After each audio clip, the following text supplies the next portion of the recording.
Maybe I'll just deal with the marriage and kids. So in some of our happiness data, married people are happier than other population subgroups, but only when their spouse is present, when they're asked how happy they are.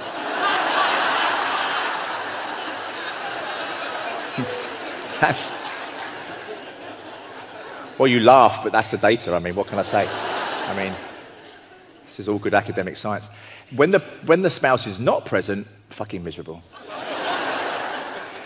Now, I mean, you read into that what you will. I mean, you know, whatever. But massive variation between whether their spouse is present or not. What we think we have, because we do have some good longitudinal data, you know, following the same people over time and its effects on marriage, that basically I'm going to basically do a massive disservice to that academic science by saying that if you're a man, you should probably get married. If you're a woman, don't bother.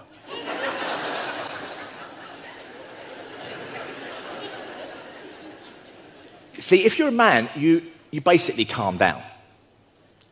So everyone knows what men are like when they're together in groups. So you take less risks, you earn more money at work, you live a little longer.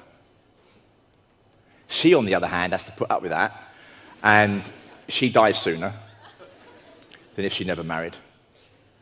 You know, the healthiest and happiest population subgroup are women that have never married and never had children. Yeah. We love it when evidence confirms what we always do. That's called confirmation bias, by the way. So, but that's interesting, isn't it? Because the narrative is something quite different, particularly for women. You know, if you see a single woman of 40 who hasn't had children, bless. That's a shame, isn't it? Maybe one day you'll meet the right guy and that'll all change. No, maybe one day you'll meet the wrong guy and that'll all change. Maybe you'll meet somebody that'll make you less happy and less healthy and die sooner. I'm going to put this on both my IBMOR and my ladies channel. This is going to be fascinating. Some stuff comes out of the UK is actually fascinating. I don't know what the agenda is, and this is a preliminary study, but here it goes. See what you guys say. Women are happier without children or a spouse, says happiness expert. Behavioral scientist Paul Dolan says traditional markers of success no longer apply. We may have suspected it already, but now the science backs it up. Unmarried and childless women are the happiest subgroup in the population, and they are more likely to live longer than their married and child-rearing peers, according to a leading expert in happiness.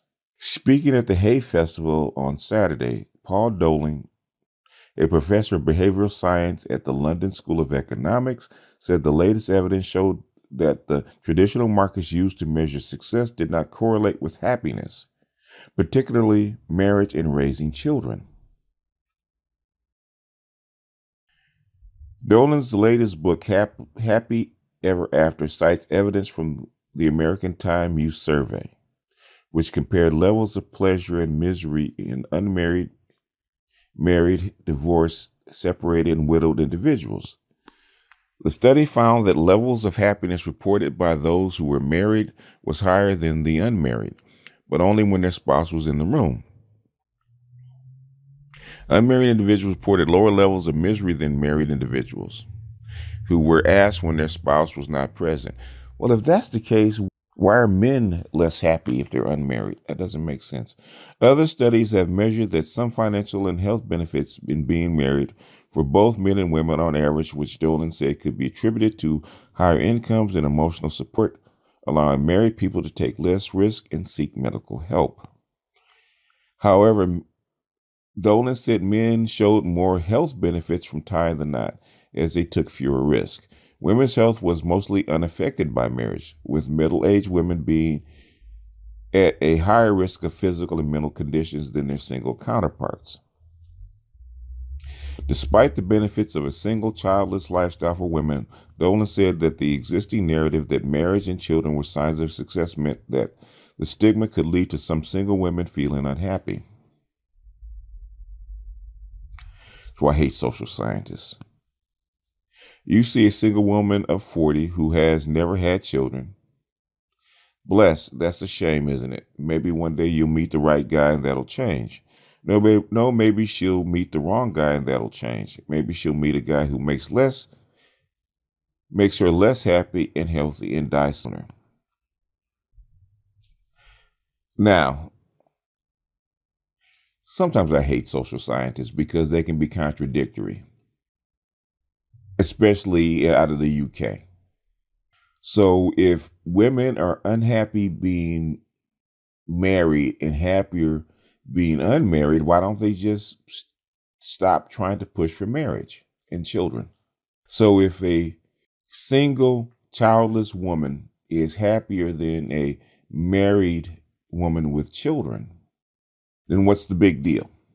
Is it that their biological clock is ticking and it's pushing them to have children? What is it? Have I met single, never married older women that were happy with their life? Or is it that the environment that we live in, because we live in such, crowded cities, that we're never alone?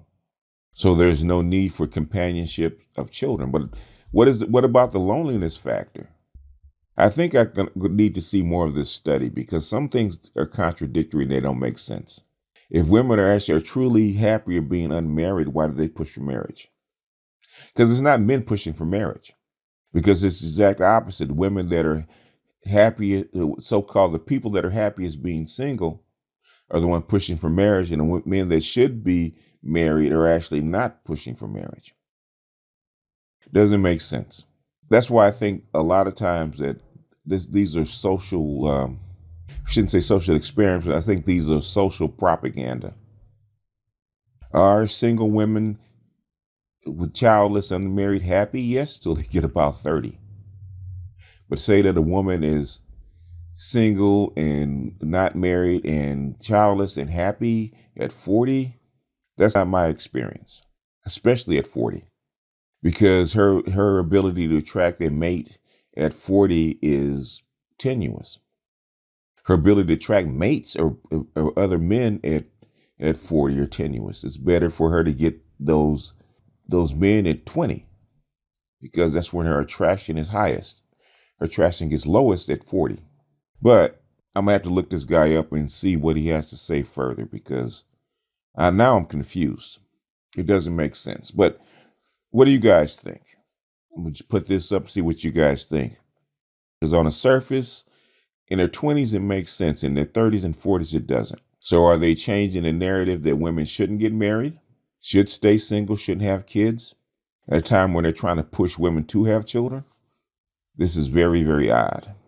But that is the world of social science as we see it, or as it sits. Because, like I said, I'm going through David Buss's The Evolution of Desire. And as most social science books, it's all over the place. There is no coherent model, because social science is a mixture of nature and nurture and environment. And that is way, way too complex to predict. Human beings are very complex creatures.